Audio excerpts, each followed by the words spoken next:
네, 12월 둘째 주일 예배 나오신 여러분들을 주님으로 환영합니다. 오늘 예배 가운데 하나님을 꼭 만나시는 귀한 축복이 있기를 축복합니다. 이 시간 다 함께 찬양으로 하나님 앞에 나가겠습니다.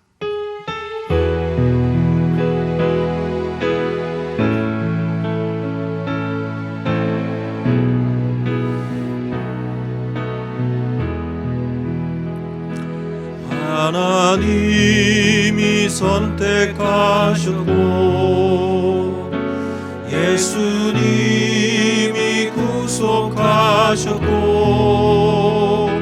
성령님이 인치셨으니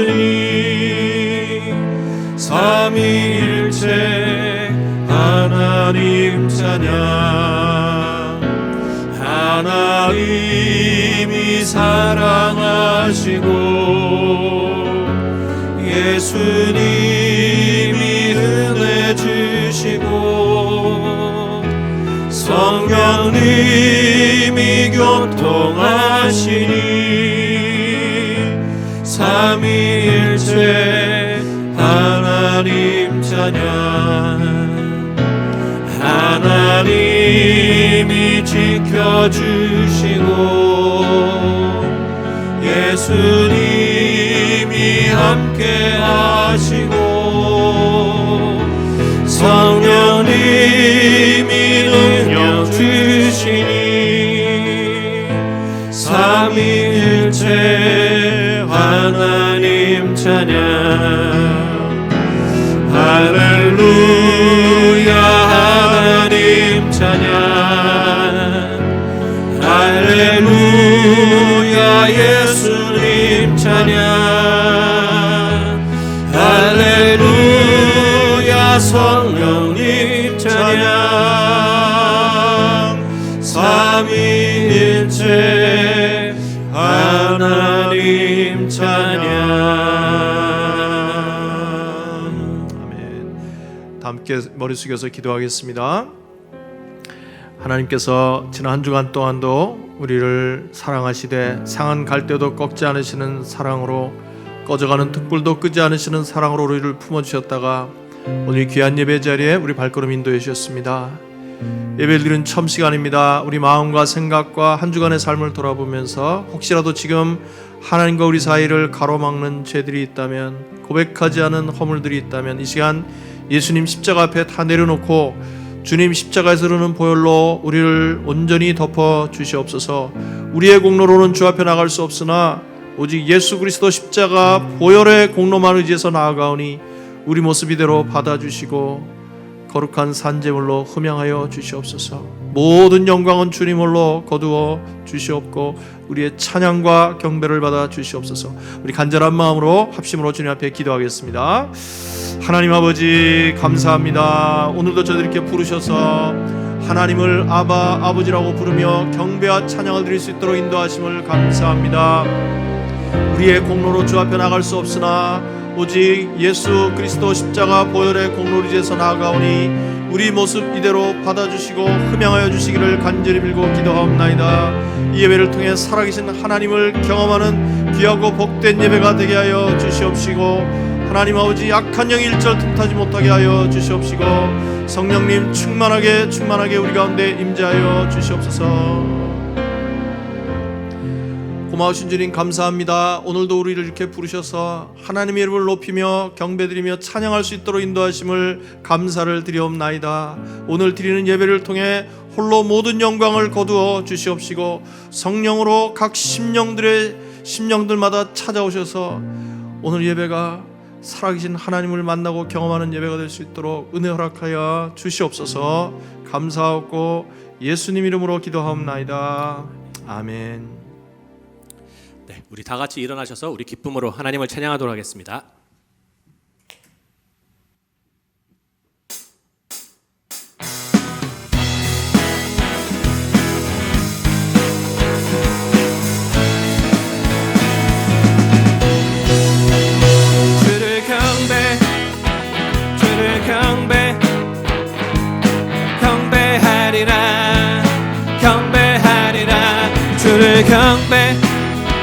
주를 경배하리라 경배하리라. 주님은 나의 힘이 되신 여호와여, 내가 주를 사랑하나이다. 여호와는 내 반석이시요, 나를 건지시는 하나님. 주를 경배하리라. 경배하리라.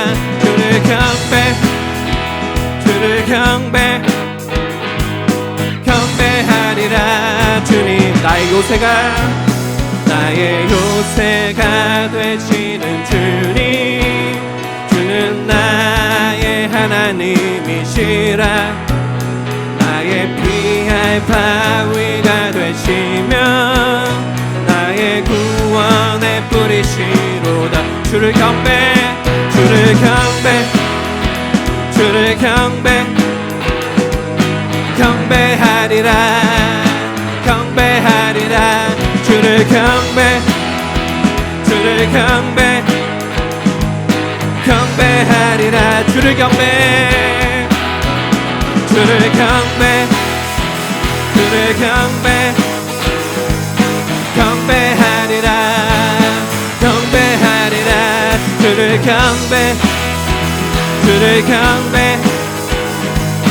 경배하리라. 주님.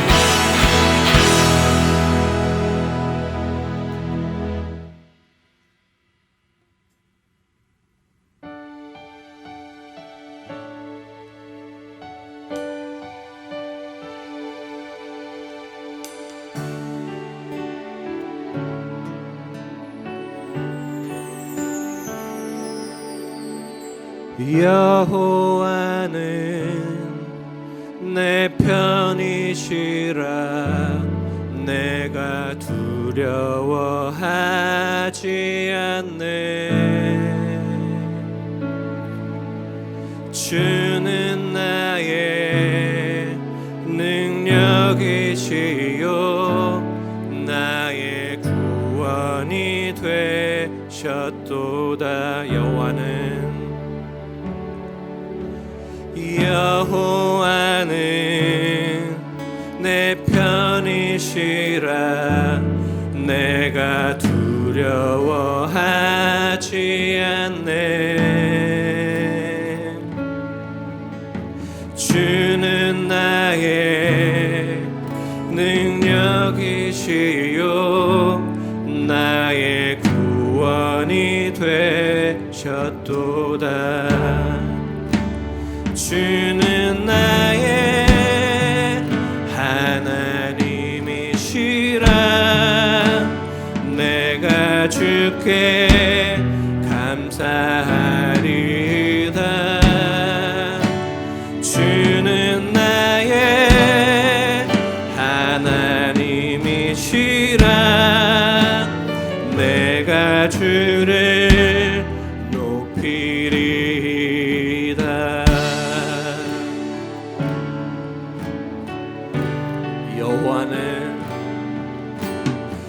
여호와는 내 편이시라.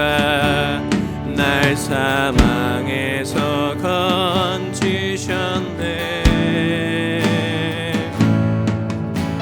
주는 나의 찬송이시요, 나의 구원이 되셨도다. 주는 나의 하나님이시라. 내가 주께 감사하리다.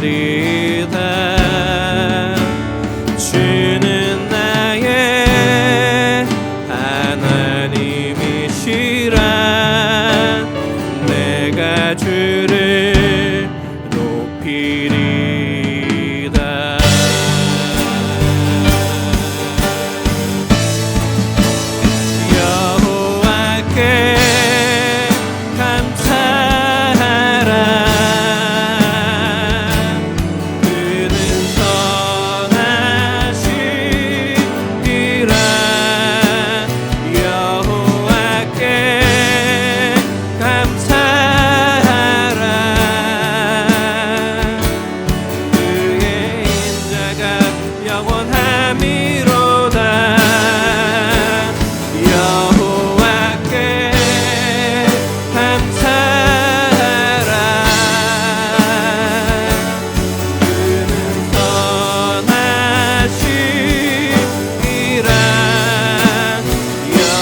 내가 주를 높이리라.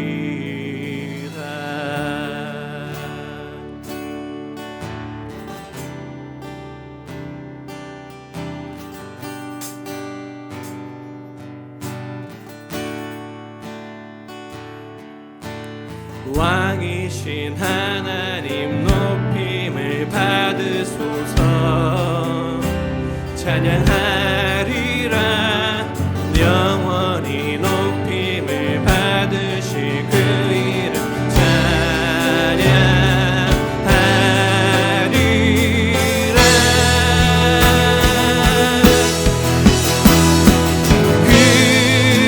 그리스도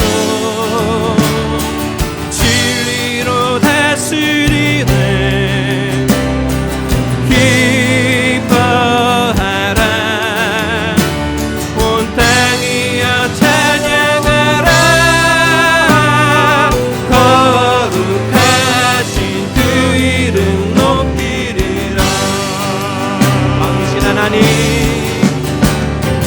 왕이신 하나님 높임을 받으소서. 찬양하리라.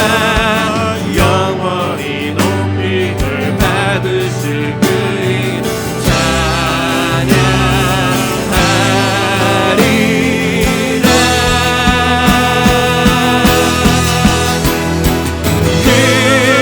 그리스도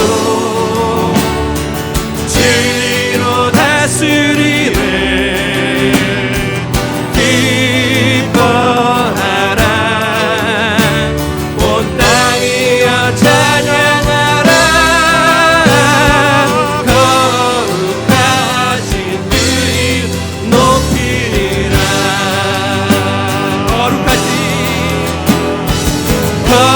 거룩하신 그 이름 높이리라.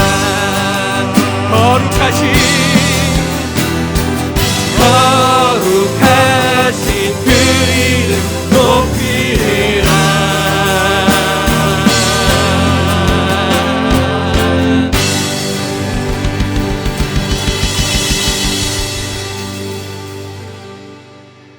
우리 찬양과 경배를 받으신 하나님 앞에 다시 한번 마음과 기도하겠습니다. 하나님, 오늘도 저희들 불러주셨사오니 주의 음성을 저희들에게 들려주시옵소서. 저희들은 어리석습니다. 연약합니다. 넘어지길 잘합니다.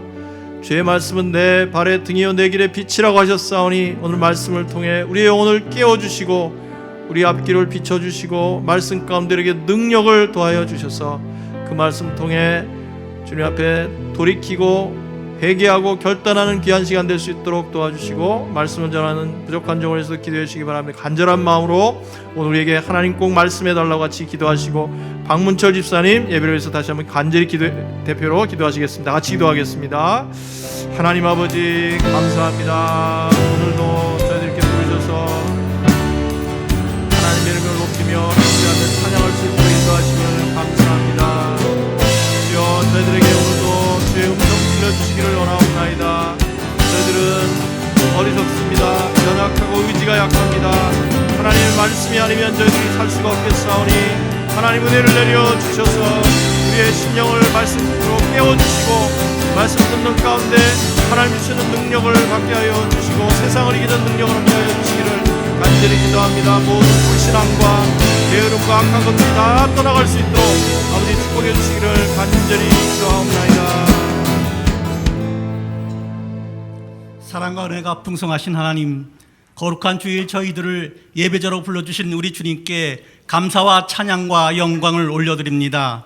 오늘 귀한 은혜의 자리에 오직 한 분 주님께 경배드리며 예배하도록 인도하심에 감사드립니다. 죄와 허물로 죽을 수밖에 없는 우리를 사랑하사 예수 그리스도께서 몸을 입으시고 이 세상에 오심을 감사드립니다. 주님의 탄생과 다시 오심을 감사와 기쁨으로 소망하며 주님이 대속하신 십자가의 사랑을 겸손과 섬김으로 나누는 저희들 되게 하여 주시옵소서. 만물의 주관자이신 하나님 아버지, 코로나 팬데믹과 정치, 경제 이 모든 상황들이 우리를 위축되고 무너지게 합니다. 코로나 확산이 반복되는 상황을 주님의 주권으로 끊어 주시옵소서. 주님의 뜻을 모르는 저희들은 백신이나 치료제를 허락하시어 이 상황이 끝나기만을 기도합니다. 먼저 주님의 영광이 머무는 이 성전이 온전히 세워지도록 간구하게 하시고 성전 예배가 회복될 수 있도록 기도하게 하여 주시옵소서. 저희들에게 지혜와 계시의 영을 부어 주셔서 날마다 하나님을 알아가기에 힘쓰도록 하시고 그리스도의 임재와 성령의 능력이 충만케 하여 주시옵소서. 올해도 얼마 남지 않았는데 작년 송구영신 예배를 드리면서 주님께 약속했던 것들을 다 지키지 못한 저희들의 연약함과 부족함을 용서하여 주시고 남은 기간 동안 열심내어 매일 주님과 동행하며 주님의 역사를 이루는데 게으르지 않게 도와주시옵소서. 우리 교회가 하나님의 영광을 위하여 성도를 제자 삼아 땅끝까지 선교하는 교회의 사명을 모든 성도들이 한마음 한뜻으로 이루어서 하나님의 마음을 시원케 해드리는 교회 되게 하여 주시옵소서. 어떤 상황에서도 오직 주님이 주실 은혜만을 사모하며 헌신과 섬김으로 수고하는 목자 목녀들을 축복하여 주시옵소서. 영적 리더십을 허락하여 주시고 목장마다 사랑과 은혜가 풍성하고 기도하는 영혼들이 다 돌아와서 아름다운 공동체를 이루어 하나님의 기쁨이 되게 하여 주시옵소서. 지금 이 시간에도 복음을 들고 열방에서 하나님 나라 확장에 힘쓰시는 선교사님을 축복하여 주시고 그들의 자녀들의 앞날을 선한 길로 인도하여 주시옵소서. 최태현, 최수산나 선교사님을 위해 기도합니다. 2021년 리업 사역 및 일정 계획을 온전히 하나님께 의지하고 요르단의 호프센터를 통한 유스 및 청년들의 양육을 통해 계속해서 복음이 전해지도록 도와주시옵소서. 함께하는 리업 직원들 그리고 푸드박스 프로젝트를 진행하는 모든 팀원들의 영육이 강건케 하여 주시옵소서. 우리 자녀들의 예배에도 동일한 은혜와 영감이 넘쳐나게 하시고 심령들이 어려서부터 주님을 사랑하고 영적 은혜를 체험할 수 있도록 역사하여 주시옵소서. 우리 자녀들에게 지금의 상황들을 극복하고 승리할 수 있는 능력과 힘을 주시어 믿음과 용기와 확신으로 기쁨과 희망 가운데 살아가는 자녀들이 다 되게 하여 주시옵소서. 침례식을 통한 새 생명의 탄생을 축복하여 주시옵소서. 예수님의 죽으심과 부활을 통해서 의로운 신분으로 새로운 삶을 살게 되는 형제 자매님의 축복의 자리에 성령이 비둘기같이 임하셔서 함께하는 모든 성도들과 더불어 성령 충만함을 입게 하여 주시옵소서. 여러 기도 제목으로 간구하는 성도들을 살펴보아여 주셔서 주님의 품으로 보듬어 주시고 담대함으로 하나님만 바라보게 하여 주시옵소서. 슬픔과 기쁨을 함께 나누는 포도원 지체들이 다 되게 하여 주시옵소서. 우리의 영적 지도자 되신 담임 목사님에게 한 해 동안 여러 모양으로 마음고생하신 그 마음을 위로해 주시고 성령 충만케 하시어서 전염병의 위험과 국가적으로 어려운 시기에 모든 상황들을 잘 분별할 수 있도록 지혜와 명철을 더하여 주시옵소서. 하나님의 음성에 항상 민감하게 하시고 여호와를 경외함으로 하나님이 기뻐하시는 영혼 구원 사역을 잘 감당할 수 있도록 함께하여 주시옵소서. 말씀이 우리 안에 뿌리 내리는 시간 되게 하여 주시옵소서. 말씀을 들을 때 오늘도 우리와 함께 계시며 우리를 섬세하게 인도해 주시는 하나님이심을 깨닫게 하시고 그 주님의 손을 붙들고 살아가도록 결단하는 복된 말씀 되게 하여 주시옵소서. 감사하며 이 모든 말씀 우리의 피난처 되시는 예수 그리스도의 이름으로 기도드렸습니다. 아멘.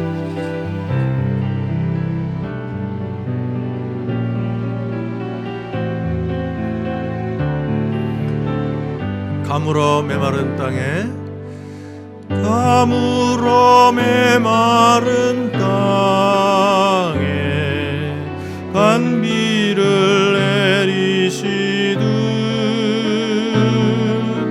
성령의 단비를 부어 새 생명 주옵소서.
감사합니다.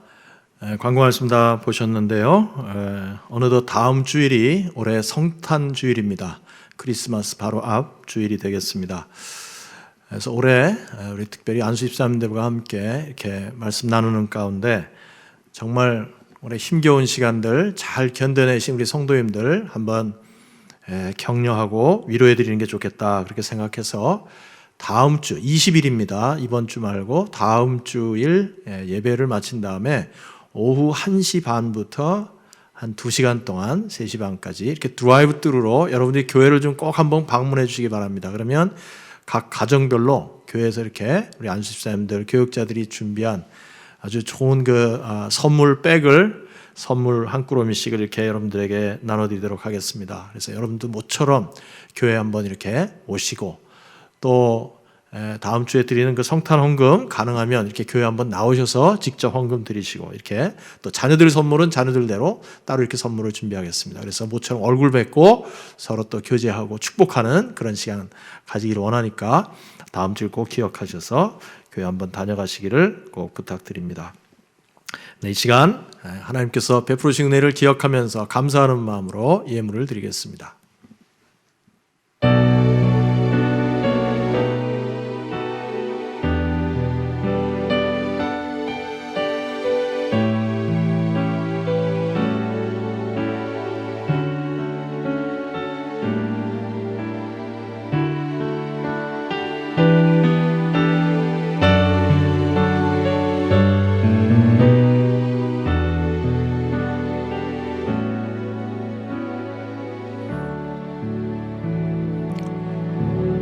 드린 예물 위해서 같이 한번 기도하겠습니다. 고마우신 주님 감사합니다.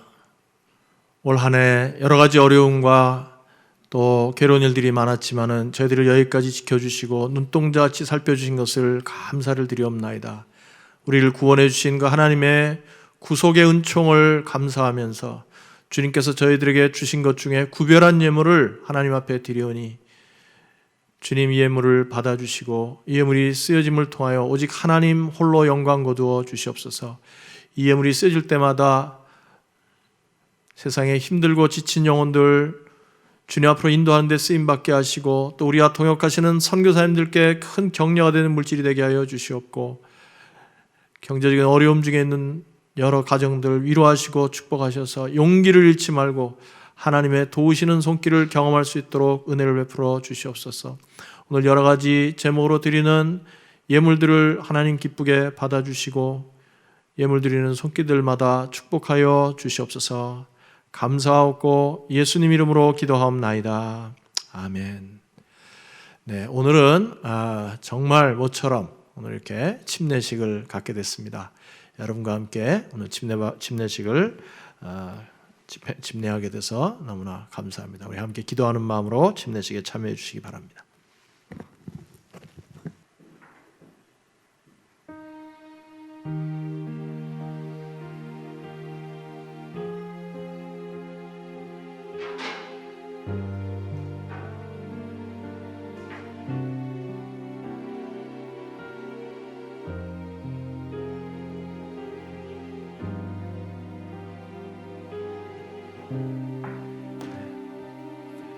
부다페스트 목장의 유승현 자매입니다. 이미 문답을 다 했지만 여러분 회중 앞에서 다시 한번 신앙을 확인하도록 하겠습니다. 유승현 자매에게 묻습니다. 자매님은 자신이 죄인임을 고백하고 예수님을 나의 구주와 주님으로 분명히 영접하셨습니까? 네. 예수님 영접하셨기 때문에 하나님의 사랑받는 딸이 된 것을 믿습니까? 하나님의 자녀가 되었기 때문에 오늘 세상을 떠나더라도 천국에서 눈뜰 것을 믿습니까? 자매님 안에 하나님의 영이신 성령께서 함께 하셔서 하나님 뜻대로 살고 싶은 새로운 욕망과 또 그렇게 살 수 있는 능력을 주실 것을 믿습니까? 마지막으로 묻습니다. 이제 주님 앞에 서는 그날까지 우리 예수님만을 끝까지 따라갈 것을 약속하십니까? 신앙 고백의 근거에서 침례를 베풀겠습니다.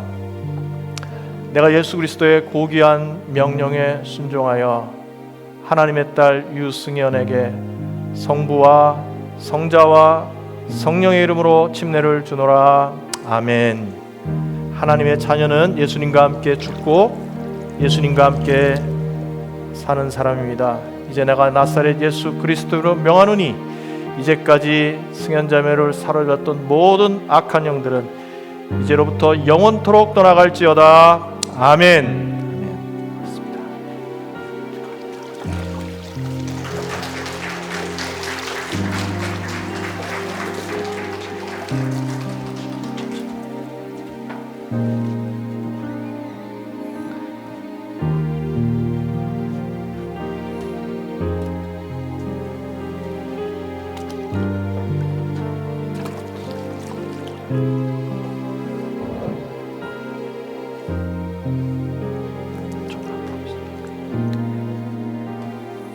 부다페스트 목장의 김주환 형제입니다.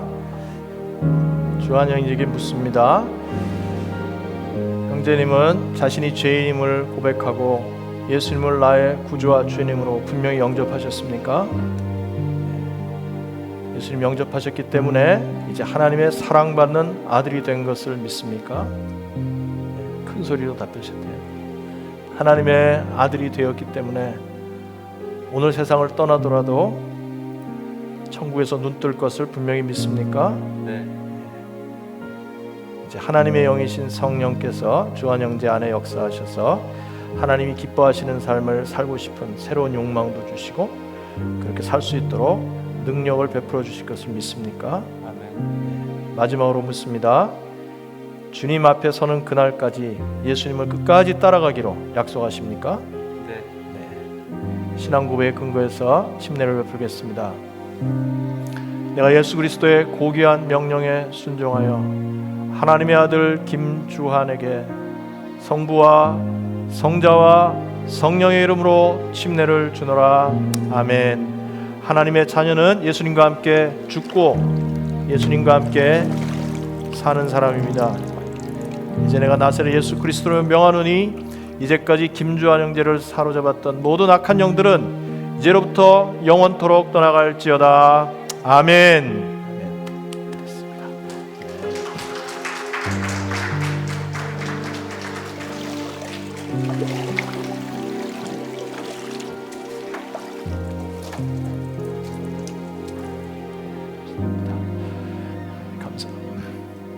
감사합니다. 네, 오늘은 새로운 삶 마친 분 가운데 우리 윤정승 자매님 졸업 소감 나눠주시겠습니다.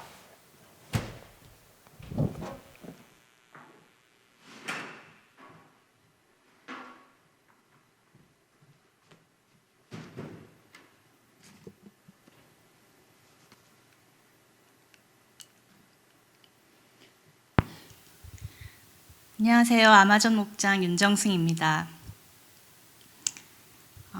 팬데믹으로 인해 하프타임만 일을 하고 웬만하면 회사와 집, 마켓 외에 다니지 않게 된 저는 시간적으로 여유 있는 삶을 보내고 있었지만 정신적, 영적으로 느슨해져서 머릿속이 멍한 느낌을 받았습니다. 그래서 이럴 때일수록 삶 공부라도 해야겠다 싶었고 기왕이면 같은 목장의 한 자매가 듣기로 한 새로운 삶 공부를 같이 해야겠다 싶어 신청하게 되었습니다. 새로운 삶은 8년 전쯤 들은 적이 있었는데 그때 알게 된 견고한 진, 쓴 뿌리가 아직도 내 삶을 움켜잡고 있었기에 그것을 뿌리 뽑고자 하는 기대를 가지고 시작했습니다. 처음 시작할 때에는 활기차게 시작해볼까 했는데 영상으로 하는 삶 공부가 그리 쉽지는 않았습니다. 어느새 집중력을 잃고 다 아는 내용인데 괜히 애쓰고 있는 게 아닌가 하는 생각이 들 때도 있었고 온 가족이 집에서 보내는 시간이 많다 보니 교재와 바인더를 들고 비는 방과 거실을 오가며 왔다 갔다 하느라 혼자 조용히 집중할 수 있는 여건도 안 되고 집안일도 자꾸 눈에 밟혀서 매일 시간 내서 숙제하려니 여간 번거로운 일이 아니었습니다.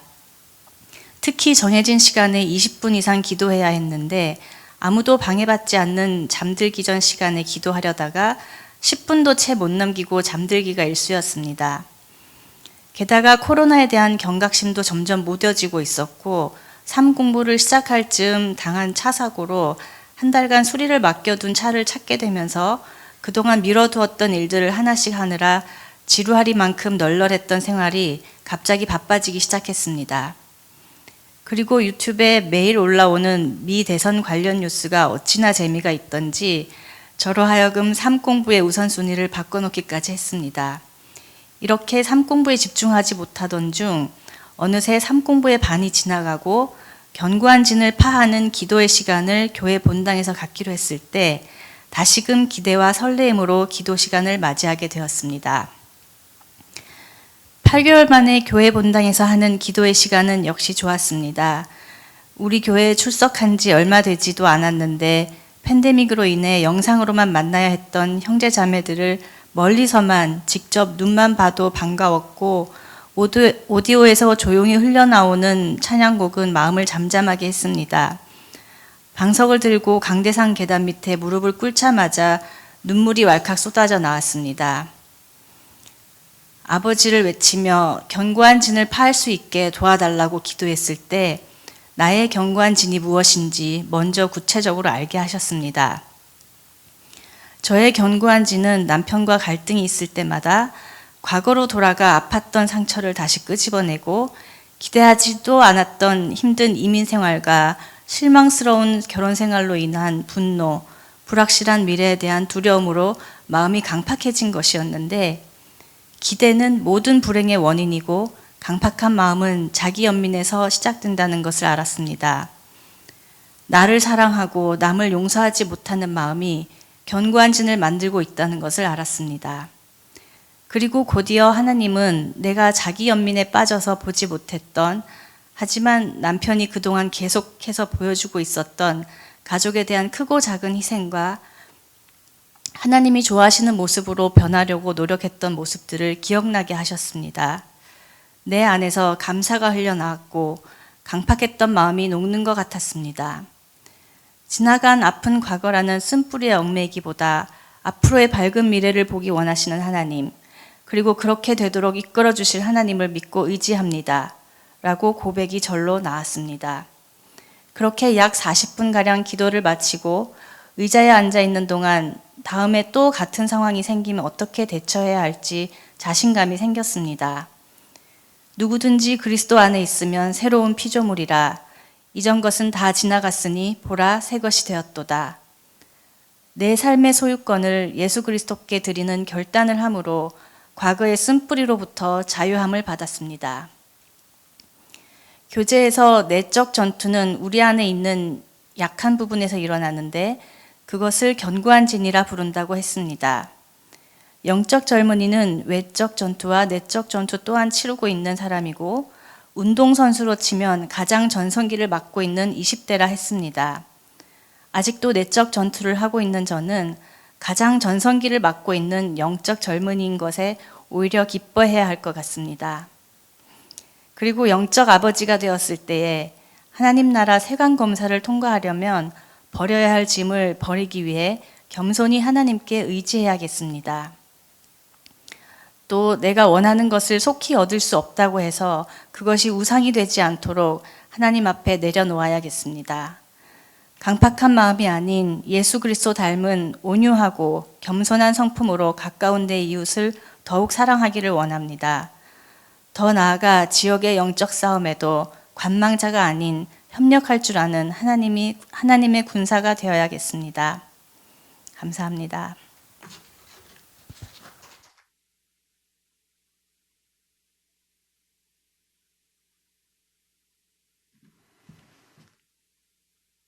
네, 감사합니다.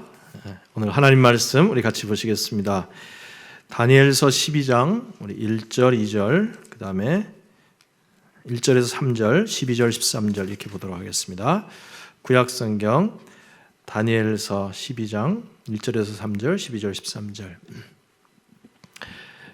저 한 절씩 교독하겠습니다. 그때에 너의 백성을 지키는 위대한 천사장 미가엘이 나타날 것이다. 그리고 나라가 생긴 뒤로 그때까지 없던 어려운 때가 올 것이다. 그러나 그때에 그 책에 기록된 너희 백성은 모두 피하게 될 것이다. 2절 그리고 땅속 티끌 가운데서 잠자는 사람 가운데서도 많은 사람이 깨어날 것이다. 그들 가운데서 어떤 사람은 영원한 생명을 얻을 것이며 또 어떤 사람은 수치와 함께 영원히 모욕을 받을 것이다. 지혜 있는 사람은 하늘의 밝은 빛처럼 빛날 것이요 많은 사람을 옳은 길로 인도한 사람은 별처럼 영원히 빛날 것이다.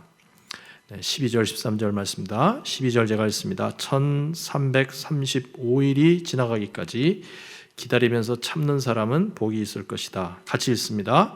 너 다니엘아, 너는 끝까지 신실하여라. 너는 죽겠지만 끝날에는 내가 일어나서 내게 돌아올 보상을 받을 것이다. 아멘. 네, 오늘 이 말씀 가지고 미래를 준비하는 오늘의 삶이라는 제목으로 같이 말씀을 나누겠습니다. 제가 직접 본 영화는 아니었는데 내가 죽기 전에 가장 듣고 싶은 말, 영어로는 The Last Word라는 영화가 있었습니다. 이 영화의 여주인공 이름이 해리엇이라는 여자 주인공인데 자기의 이렇게 죽음을 직감합니다. 그리고 나서 아주 뜻밖의 생각을 갖게 됩니다. 자신의 사망 기사, 신문에 자신의 사망 기사를 내가 한번 써보자. 그렇게 해가지고 자기가 죽은 다음에 자신에 대해서 듣고 싶은 말을 이렇게 생각해서 그것을 정리하고 그리고 그 내용에 맞게 내 삶을 지금부터 맞춰서 살아가자. 그런 생각을 한 겁니다. 그래서 해리엇은 자기가 이런 사람이었다고 기록되고 싶은 4가지 키워드를 정리했습니다. 첫 번째는 가족을 사랑한 사람, 둘째는 동료들에게 인정받은 사람, 세 번째는 선한 영향력을 끼친 사람, 네 번째 단어는 와일드 카드였습니다. 와일드 카드라는 건 무슨 뜻이냐면 정말 자기만 갖고 있는 한방 이거죠. 그러니까 그 사람을 생각했을 때 그 사람이 이거는 정말 끝내줬어 라고 말할 만한 그 와일드 카드, 이렇게 4가지 단어를 선택했습니다.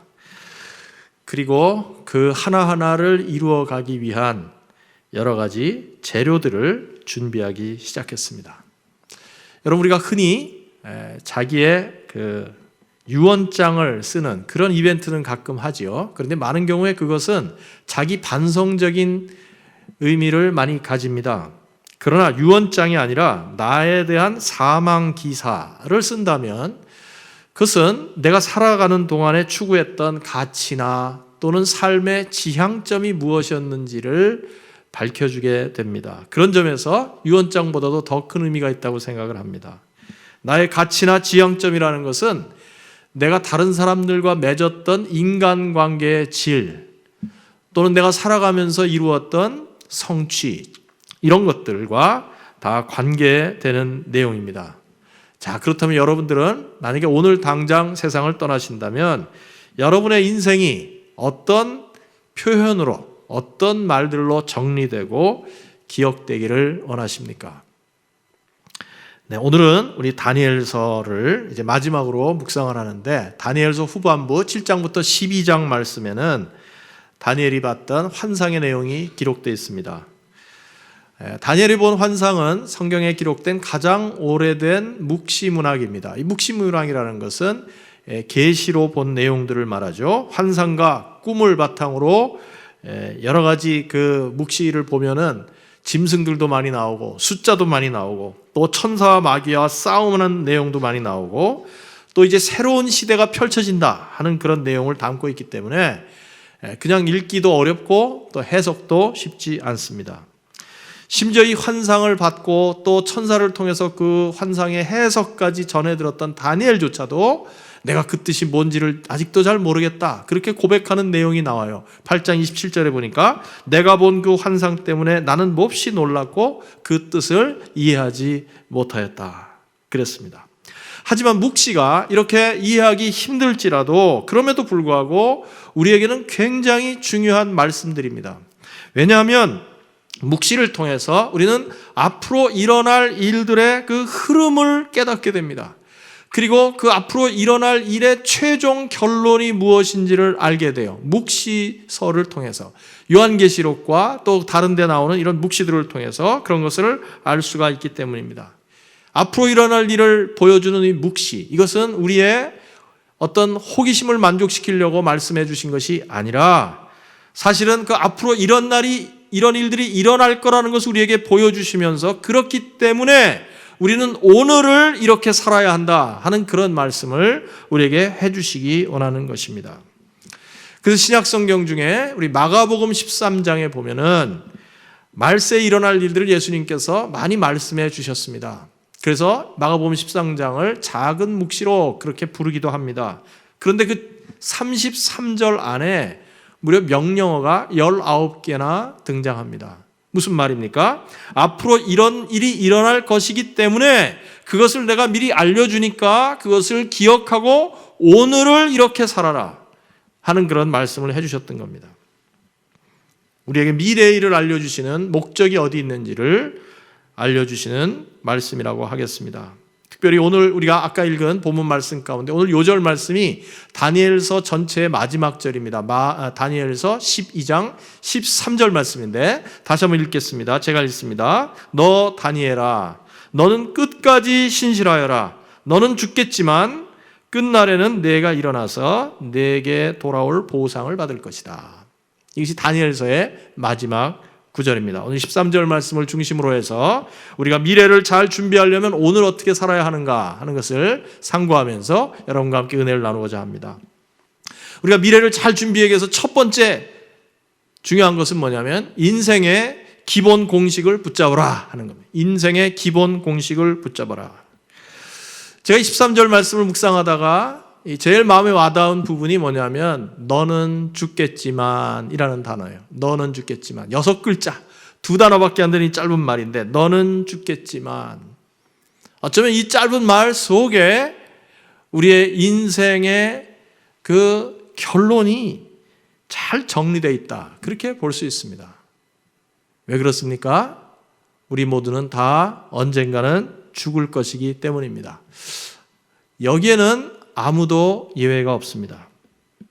여러분 일반적으로 사람들은 말이죠. 뭐 조그만 거 하나라도 이 남들과 좀 다르게 보이고 남들보다 좀 돋보이기 위해서 노력합니다. 그래서 무슨 명품 같은 거를 갖고 다니기도 하고 옷도 이렇게 좀 눈에 띄는 옷을 입기를 좋아하고 그래서 이렇게 희소성이 있는 그런 희소 가치를 이렇게 나타낼 때 참 기분이 좋아합니다. 그러나 반면에 누구나 다 가진 물건 또는 누구나 다 아는 지식, 누구나 다 할 줄 아는 거 이런 거 내가 한다고 그래서 그것은 인기가 없어요. 자랑할 것이 하나도 없습니다. 사실 죽음이 그렇습니다. 죽음이 그래요. 죽음은 가장 보편적인 것입니다. 하나도 특별할 게 없어요. 누구나 닥치는 것이고 누구나 거쳐가는 것이고 누구나 그 길을 반드시 가야 되는 것이 죽음입니다.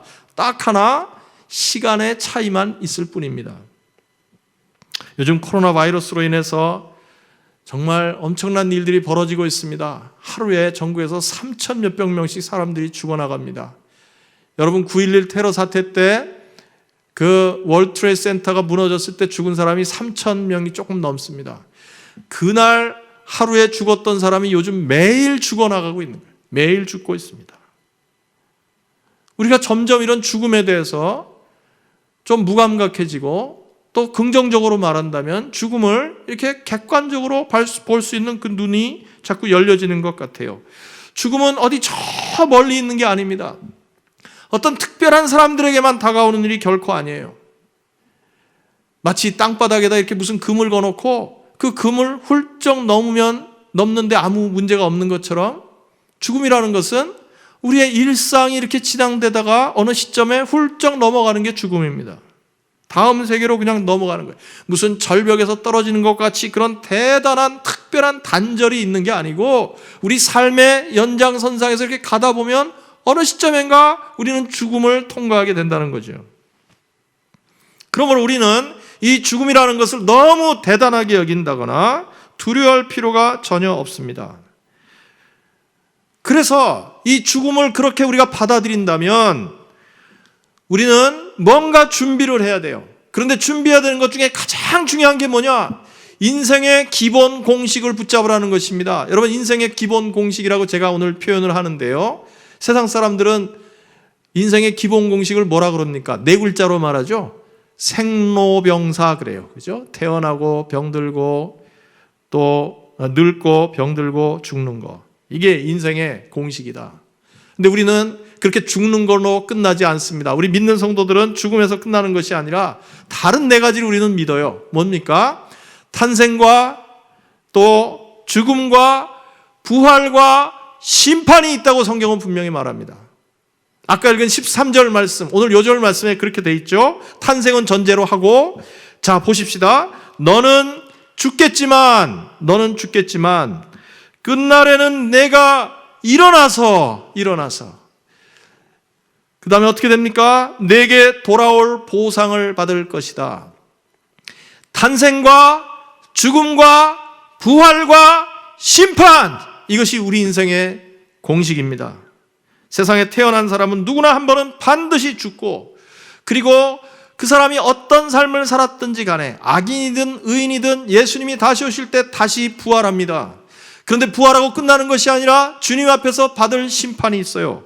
그런데 그 심판은 우리 믿는 성도들의 경우에는 지옥 가는 심판이 아니라 상 받는 심판을 주님 앞에서 받게 되는 것입니다. 이것을 저는 오늘 인생의 기본 공식이라고 이름을 붙였습니다.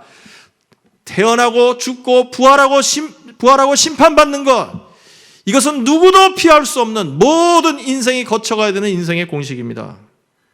근데 사람들에게 한 가지 문제가 있습니다. 많은 사람들은 어떻게 생각을 하냐면, 그냥 내가 살다가 죽는 것은 틀림이 없는데 이렇게 시간이 지나면 저절로 좋은 데를 가겠지, 저절로 나는 잘 될 거야, 이렇게 생각하는 사람들이 너무나 많아요. 그런데 다니엘서 12장 우리 2절 보겠습니다. 2절 하반절 보겠습니다. 잘 보시기 바랍니다. 그들 가운데서 어떤 사람은, 모든 사람이 아닙니다, 어떤 사람은 영원한 생명을 얻을 것이며 또 어떤 사람은 수치와 함께 영원히 모욕을 받을 것이다.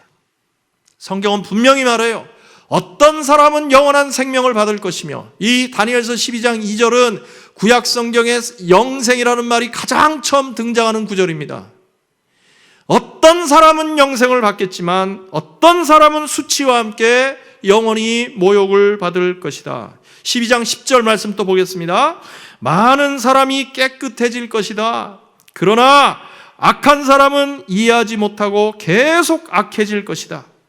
지혜 있는 사람들만이 이해할 것이다. 그랬어요. 이 두 구절을 정리하면 어떻게 됩니까? 어떤 사람은 영생이 있지만 어떤 사람은 영생이 없다는 것입니다. 또 어떤 사람은 이 세상을 사는 동안에 점점점 깨끗해져서 예수님을 닮은 모습으로 변화되어 갈 것이지만, 그러나 어떤 사람은 계속 악해져서 마귀처럼 살다가 마귀와 똑같은 운명에 떨어질 것이라고 분명히 말씀하고 있습니다. 분명히 말씀하고 있어요. 그렇다면 이렇게 완전히 대립되는 이 운명이 어디서 갈라지는 것일까요?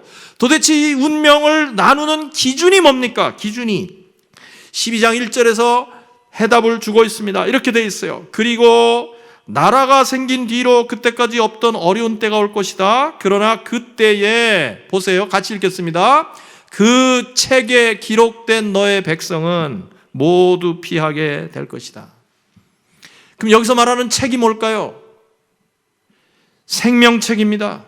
구원받는 사람들의 이름이 기록된 생명책입니다. 그러므로 우리가 미래를 향해서 준비해야 될 가장 우선적인 과제는 뭐냐면 이 생명책에 여러분과 저의 이름이 기록되는 것입니다. 요한계시록 21장 27절 말씀 보겠습니다. 속된 것은 무엇이나 그 도성에 들어가지 못하고 가증한 일과 거짓을 행하는 자도 절대로 거기에 들어가지 못합니다. 같이 읽습니다. 다만 어린 양의 생명책에 기록되어 있는 사람들만이 들어갈 수 있습니다. 그랬어요. 누가 구원받습니까? 어린 양의 생명책에 구원된 사람들만이 들어갑니다.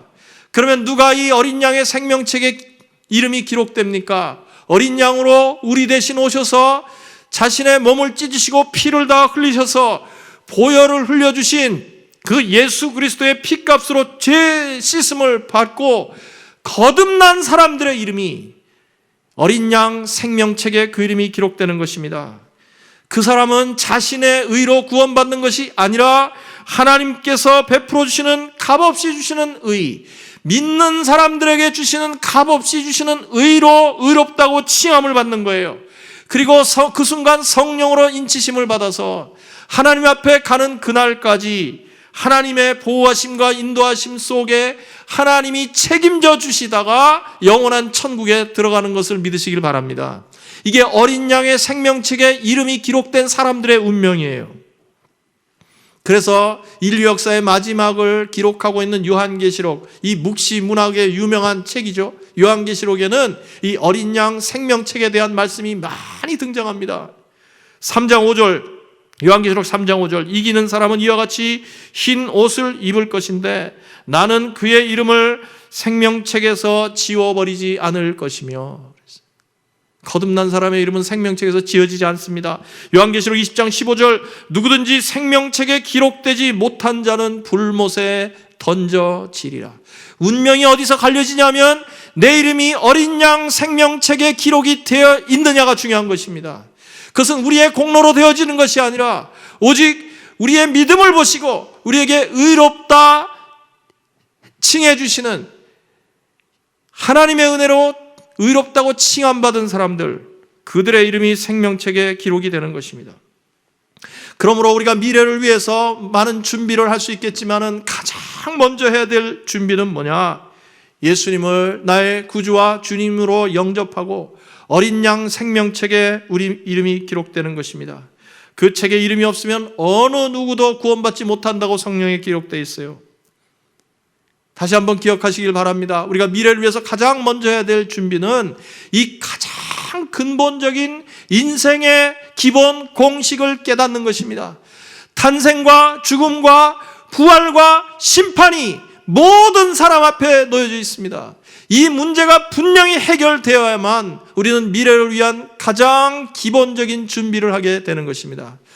이 자리에 계신 모든 성도님들, 우리 포도원 식구들 모든 한 분 한 분들이 인생의 기본 공식을 다 해결함을 받으셔서 구원의 확신을 가지시고 가장 중요한 미래를 위한 준비에 소홀함이 없는 여러분 되기를 예수님 이름으로 축복합니다.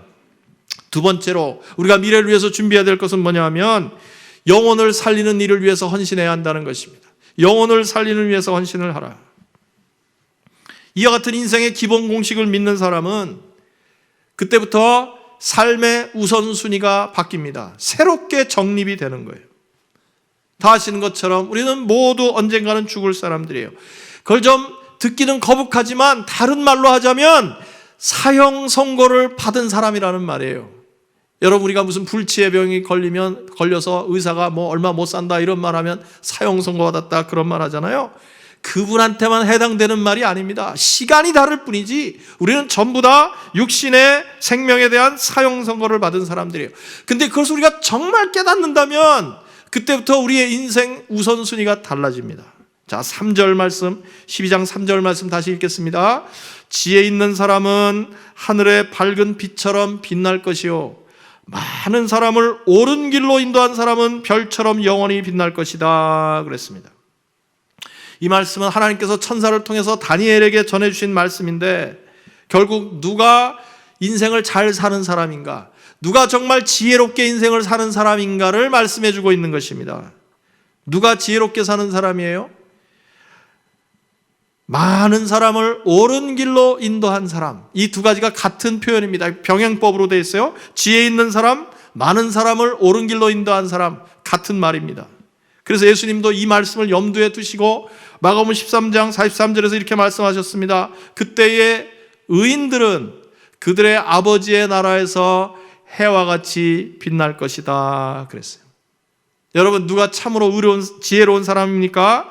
많은 사람을 옳은 길로 인도하는 사람이 지혜로운 사람이다. 그러면 가장 먼저 필요한 지혜는 뭘까요? 아까 첫 번째 말씀드린 겁니다. 우리 인생의 이 가장 근본적인 기본 공식을 아는 것입니다. 태어나고 죽고 분명히 부활하고 그 다음에 심판대 앞에 설 것이다. 이것이 인생의 참된 사이클임을 아는 것이 지혜를 가진 사람이에요. 그런 사람이 지혜를 가진 사람입니다. 그런데 이 지혜는요, 나 혼자만 갖고 있으라고 주신 것이 아니라 내가 깨달은 그 지혜를 다른 사람들과 나눌 때 그 사람이 정말 지혜로운 사람이라고 말씀하고 있는 것입니다. 여러분, 우리말에 그런 말 있죠. 배워서 남 주냐, 그런 말이 있는데 우리 크리스찬들은요, 배워서 남 주려고 배우는 사람들입니다. 내가 깨달은 것 남들과 나누려고 사는 사람들입니다. 이것이 바로 복음의 본질이요 선교의 참된 개념인 것입니다. 내가 깨달은 지혜를 통해서 남을 구원하는 사람은 하나님께서 그 사람의 업적을 잊지 않으시고 하늘의 별과 같이 영원토록 빛나게 해주시겠다 하는 것이 약속의 말씀인 것입니다. 그러므로 우리는 무엇을 하든지, 때를 얻든지 못 얻든지, 코로나가 있든지 없든지 정말 항상 복음을 전하고 영혼을 살려내는데, 하나님을 알지 못하는 영혼들을 하나님을 찾는 옳은 길로 인도하는데 우리 삶의 우선순위를 두어야 합니다. 우리가 비록 각자의 직업은 다르고 처한 환경은 다를지라도 우리가 이 땅에서 살아가는 존재의 목적, 예수 그리스도를 영접하고 구원받은 성도들의 존재의 목적은 영혼들을 구원해서 영생의 길로 인도하는 데 있다는 것을 분명히 믿으시길 바랍니다. 올해 처음으로 이렇게 모처럼 침례식을 갖게 돼서 얼마나 감사한지 모르겠어요. 사실 오늘 침례 부부가 사실 받으셨는데, 특별히 그 자매님이 이렇게 다른 종교에서 개종한 케이스입니다. 얼마나 감사한지 모르겠어요. 제가 지금 입이 좀 간질간질해요. 그 얘기를 하고 싶어서. 그런데 다음 주에 본인이 직접 간증을 할 거예요. 그때를 기대하시고, 오늘 그냥 드리고 싶은 말씀은 뭐냐면, 이 자매가 이렇게 회심하는데 그냥 된 것이 아니라, 물론 하나님의 역사지만 그 주위에 있는 사람들이 이 영혼을 긍휼히 여기고 안타까이 여기고 불쌍히 여기는 마음으로 이 자매님을 돌보고 격려하고 바른 길로 이끌려고 애썼던 결과로 오늘 이런 회심의 역사, 침례받는 축복이 있게 됐다는 것을 말씀드립니다.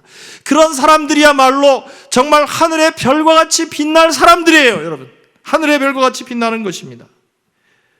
우리가 꼭 내 손으로 영혼 구원의 결실을 못 본다고 하더라도, 꼭 어떤 분이 우리 교회에서만 꼭 침례를 받지 못하는 경우가 있다고 하더라도, 정말 벽돌 한 장 쌓는 마음으로 언젠가 이 영혼이 주님 앞으로 돌아올 것을 간절히 바라면서 중보하며 기도하며 섬길 때, 그렇게 섬기는 사람들도 하늘에 빛나는 별처럼 영원히 빛나는 삶이 될 것입니다. 이렇게 사는 삶이 미래를 가장 잘 준비하는 삶이에요. 그렇게 사는 사람들에게 하나님께서 이 땅에서 사는데 필요한 것들을 다 공급해 주신다고 약속하셨습니다. 예수님이 약속하셨어요. 먼저 그의 나라와 그의 의를 구하라. 그리하면 이 모든 것을 너에게 더하시리라. 우리가 내 힘으로 이 모든 것, 내 먹고 입고 쓸 것을 구하려고 아둥바둥 사는 것이 바로 사는 것이 아니라, 먼저 그의 나라와 그의 의를 구해서 사람들을, 하나님을 알지 못하는 사람들을 옳은 대로 이끌려고 살 때 하나님께서 우리에게 필요한 것을 공급해 주시고 그 공급함을 누리면서 사는 것이 바른 인생의 순서라는 것을 기억하시기를 바랍니다. 그런 은혜가 있기를 예수님 이름으로 축복합니다. 마지막 세 번째로, 우리가 미래를 잘 준비하기 위해서는 어떻게 해야 되느냐? 끝까지 충성해야 합니다. 끝까지 충성해야 돼요. 오늘 요절 말씀 3절을 다시 한번 읽겠습니다. 너 다니엘아. 다니엘서 전체의 마지막 구절인데 얼마나 아름다운 말씀인지 몰라요. 너 다니엘아, 너는 끝까지 신실하여라. 너는 죽겠지만 끝날에 가서는 내가 일어나서 내게 돌아올 보상을 받을 것이다. 얼마나 귀한 말씀이에요. 이 말씀은 장래에 어떤 일이 일어날지를 아는 성도들에게 주신 말씀입니다. 앞으로 무슨 일이 일어날지를 아는, 앞으로 무슨 일이 일어난다고요? 나는 어차피 한번 죽을 것이고, 그러나 다시 살아날 것이고, 그 다음에 하나님이 주시는 보상을 받을 것을 믿어요. 예수 믿는 사람들은 그런 믿음이 있습니다. 그렇다면 어떻게 살라고 그랬어요? 너는 끝까지 신실하여라 그랬습니다. 끝까지 신실하여라. 여기 신실하다는 말은 충성, 충성스럽다는 말입니다. faithful하다는 말입니다. 충성한다는 말은 약속을 지킨다는 말이에요. 하나님과 한 약속을 지킨다는 거예요. 잠깐 하다가 그만두는 것이 아니라 나에게 일을 맡겨주신 분이 하나님이시기 때문에 그 하나님과의 약속을 끝까지 지키는 것, 그것이 신실한 것이고 그것이 충성스러운 것입니다. 하나님이 그만두라고 할 때까지. 여러분, 많은 경우에 하나님이 언제 그만두라고 하시는지 아세요? 뭐 100%는 아니지만 우리가 더 이상 몸을 움직일 수 없을 때 이제는 쉬어라 그러시는 거예요. 뭐 몸이 병이 난다든지 아니면 우리가 죽음을 당한다든지 그때까지는 우리가 충성하라는 것입니다. 그때까지는. 이렇게 끝까지 충성하는 사람들에게 돌아올 보상이 있다고 오늘 분명히 말씀하세요. 죽도록 충성하라. 그리하면 내가 생명의 면류관을 내게 주리라. 만일 우리가 이 하늘에 보상이 있다는 것을 분명히 믿는다면 우리는 그때부터 예수님을 섬길 때 대충 건성건성 섬길 수가 없습니다. 조금 힘들다고 불평하거나 원망할 수가 없습니다. 왜 그렇습니까? 내가 이 땅에서 섬기는 모든 일에 대해서 다 보상이 있다고 분명히 약속하셨기 때문입니다. 어떤 분들은 그래요. 그냥 섬기려면 그냥 섬기지 뭐 이렇게 보상을 바라면서 섬기냐, 그것은 동기가 순수하지 못한 거다 하면서 기분 나쁘게 생각하는 분들이 좀 있는데, 여러분, 그것은 잘못된 생각입니다. 예수님도 결코 그렇게 말씀하시지 않았어요. 우리가 주님을 섬기는 동기가 상 받는 데 있다고 분명히 말씀하셨습니다. 마태복음 6장 19절에서 21절 말씀 제가 읽어드리겠습니다. 예수님이 하신 말씀이에요. 너희는 자기를 위하여 보물을 땅에다가 쌓아두지 말라. 땅에서는 좀이 먹고 녹이 쓸어서 망가지며 도둑들이 뚫고 들어와서 훔쳐간다. 그러므로 너희를 위하여 보물을 하늘에 쌓아두라. 거기에는 좀이 먹고 녹이 쓸어서 망가지는 일이 없고 도둑들이 뚫고 들어와서 훔쳐가지도 못한다. 너의 보물이 있는 곳에 너의 마음도 있을 것이다. 여러분, 경험하지 않으셨어요? 이 땅의 것을 자꾸 쌓아두려고 그러다가 여기 예수님 말씀하신 것처럼 좀이 나고 녹슬어서 망가지고 도둑들이 뚫고 와서 들고 가고, 여러분 그런 경험 없으십니까? 여러분, 예수님보다 무슨 더 고상한 척, 예수님보다 더 수준 높은 척 그렇게 하면 안 됩니다. 무슨 보상을 바라고 일하지 말라. 물론 그 마음은 이해가 되지만 우리는 다 상주심을 바라게 되어 있어요. 상주심을 바라게 되어 있어요. 예수님께서는 우리 자신이 모든 일을 할 때 그 결과를 의식하고 또 그 일을 통해서 생겨날 이익을 생각하는 존재라는 것을 아시면서 이렇게 말씀하신 겁니다. 우리가 정말 계산을 똑바로 하라는 거예요. 무슨 계산입니까? 없어지고 썩어지고 다 이렇게 녹슬어 없어질 것에다가 투자할 거냐, 아니면 영원히 남을 것, 도둑이 절대 훔쳐가지 못할 곳에다가 쌓아둘 것이냐, 재물을 쌓아둘 것이냐, 잘 계산하고 잘 생각하라고 말씀하고 계신 것입니다. 그러므로 우리가 하나님이 주실 상급을 바라보면서 주님을 섬기는 것은 너무나 당연한 일이고, 그리고 오히려 주님의 뜻에 순종하는 것입니다. 만약에 어떤 사람이 땅에 있는 것으로만 보상을 받으려고 한다면 그는 결코 희생적인 신앙생활을 할 수가 없습니다. 말씀드린 것처럼 땅에 있는 것은 다 좀이 나고 망가지고 도둑 맞고 죽을 때 1센트도 못 가져가는 게 우리 인생이에요. 그러나 하늘에 있는 것은 완전히 확실하게 보장이 됩니다. 가장 확실한 투자처인 것입니다. 바울도 이렇게 말했어요. 골로새 3장 2절 말씀에 위의 것을 생각하고 땅의 것을 생각하지 말라 그랬어요. 우리의 금고는 이 땅에 있는 게 아니라 저 하늘나라에 있습니다. 하늘나라에 있어요. 그래서 땅의 것이 아닌 위의 것을 생각하는 사람들의 삶 속에 영적이고 감동적인 그런 일들이 일어납니다. 생각이 하늘에 가 있는 사람들의 삶 속에 영웅적이고 희생적이고 다른 사람들에게 큰 감동을 주는 일들이 일어난다는 말씀이에요. 오늘 한 가지만 얘기를 하고 말씀을 맺겠습니다. 미국 남부의 어느 조그만 동네에 닥터 브라켓이라고 하는 의사가 병원을 개업하고 일을 하고 있었습니다. 그 마을에 의사가 이분 딱 하나였어요. 근데 이분은 특별히 가난하고 어려운 사람들을 잘 도와주는 그런 의사로 유명했습니다. 아무리 추운 겨울날이라도 한밤중에 누가 아프다 그러면 벌떡 일어나서 달려가서 환자를 치료해주고 도움의 손길을 베풀었습니다.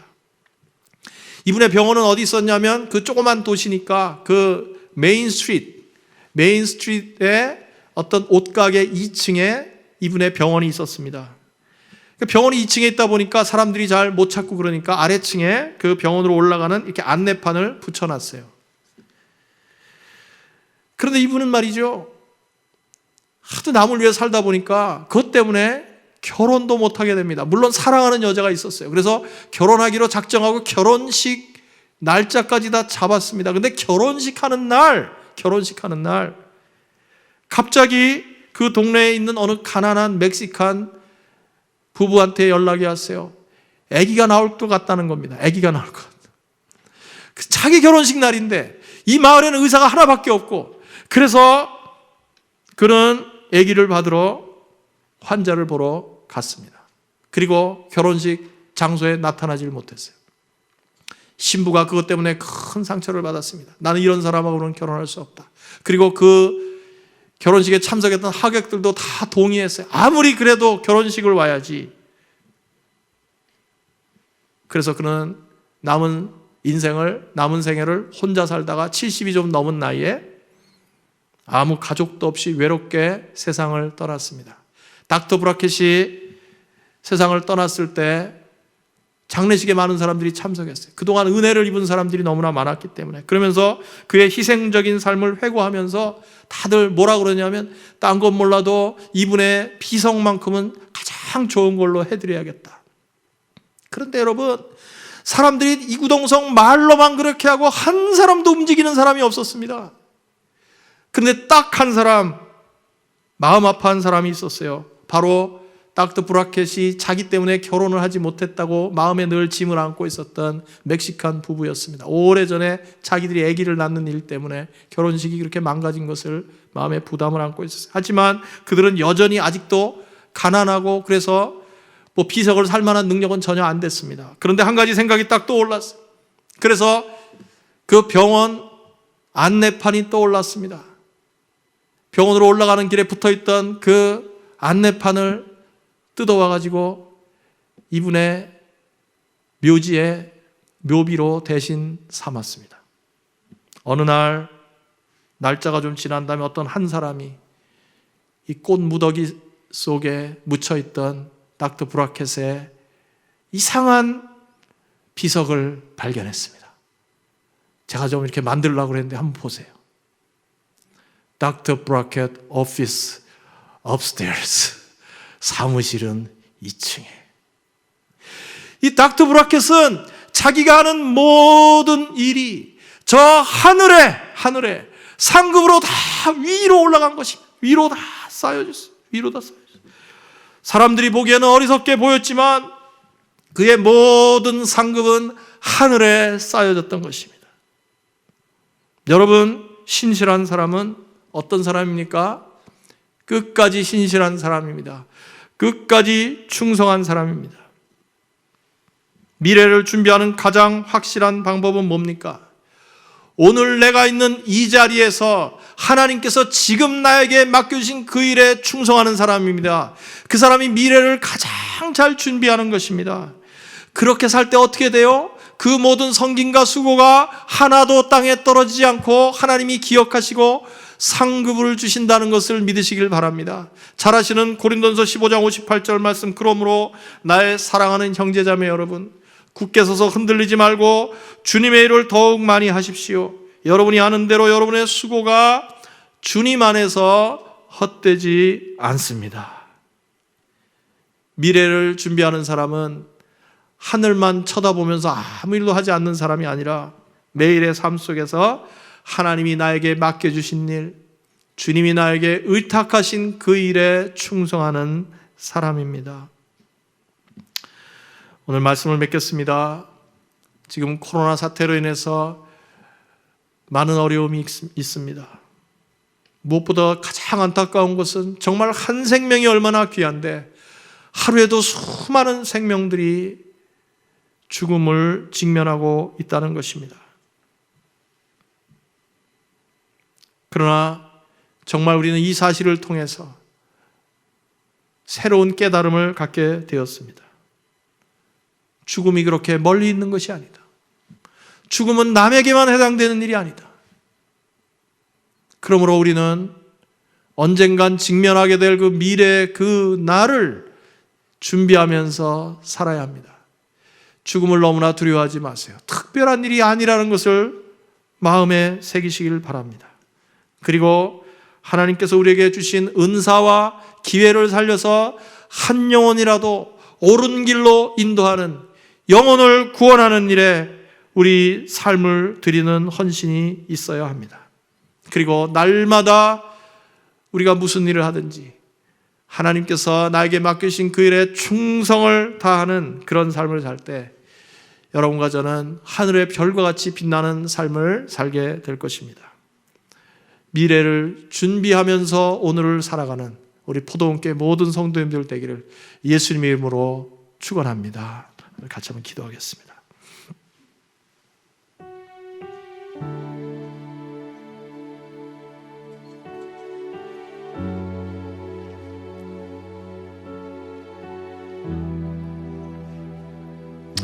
하나님 아버지, 저희들이 참 날마다 믿을 수 없는 소식들을 들으면서 살아가는 요즘입니다. 그러나 하나님, 저희들에게 이번 코로나 사태를 통해서 많은 것을 깨닫게 해주시고 우리 인생 속에 거품이 다 꺼지게 해주시고 가장 중요한 것이 무엇인지를 다시 한번 깨닫게 해주신 그 은혜를 감사를 드리옵나이다. 우리 인생의 가장 기본이 되는 공식을 붙잡는 저희들 다 되게 하여 주시옵소서. 태어나고 죽고 부활하고 심판받는 인생의 이 공식을 분명히 깨닫게 하여 주시옵소서.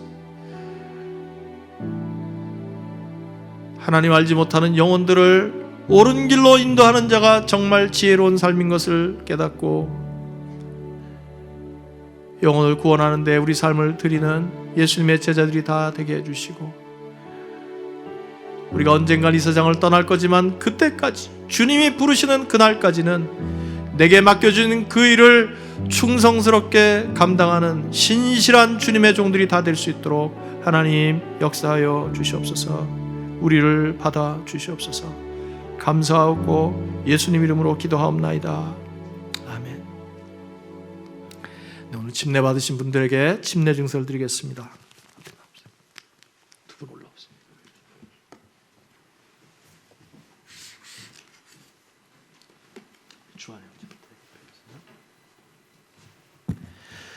네, 침례 증서 성명 김주한. 위의 사람은 예수를 구주와 주님으로 영접하고 성부와 성자와 성령의 이름으로 침례를 받고 본교회 침례 교인이 되었음을 증명합니다. 주 2020년 12월 12일 미국 남침내 포도원교회 담임 목사 정영민. 축하합니다. 침례 증서 성명 유승현 이하동문.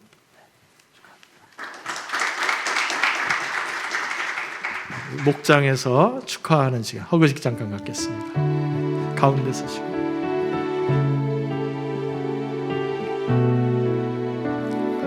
네, 목장 식구들이 이렇게 오셨어요. 우리 박수로 축하하겠습니다.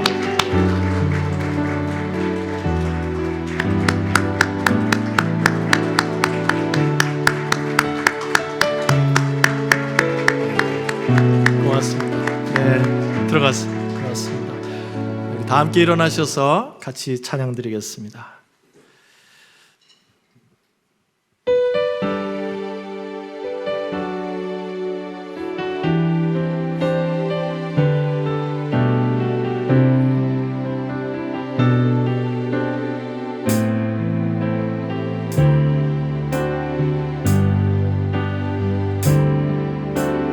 아버지 사랑 내가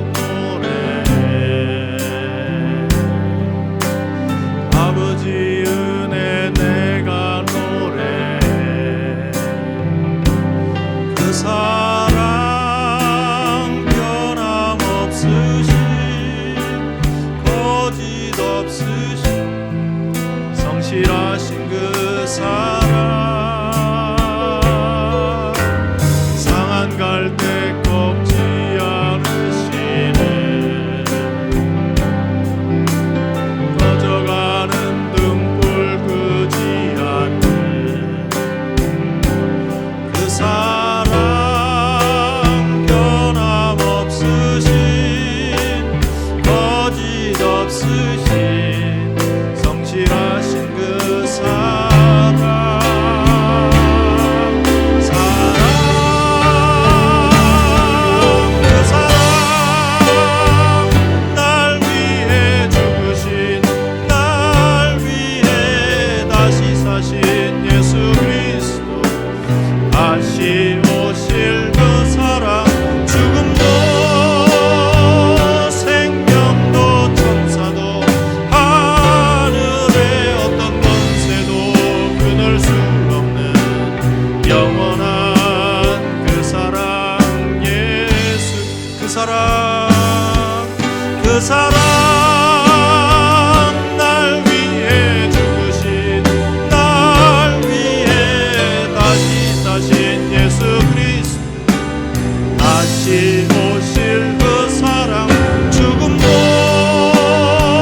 생명도 천사도 하늘의 어떤 권세도 끊을 수 없는 영원한 그 사랑 예수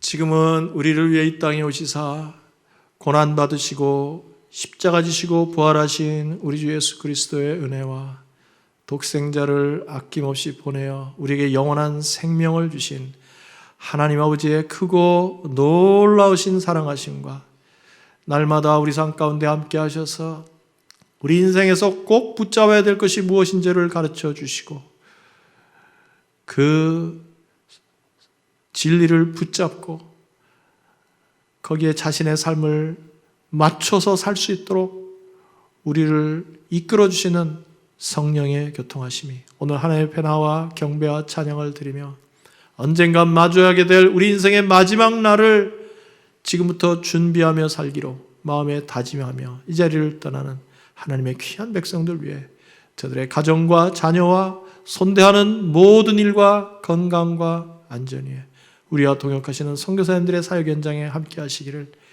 예수님의 이름으로 축원하옵나이다. 아멘.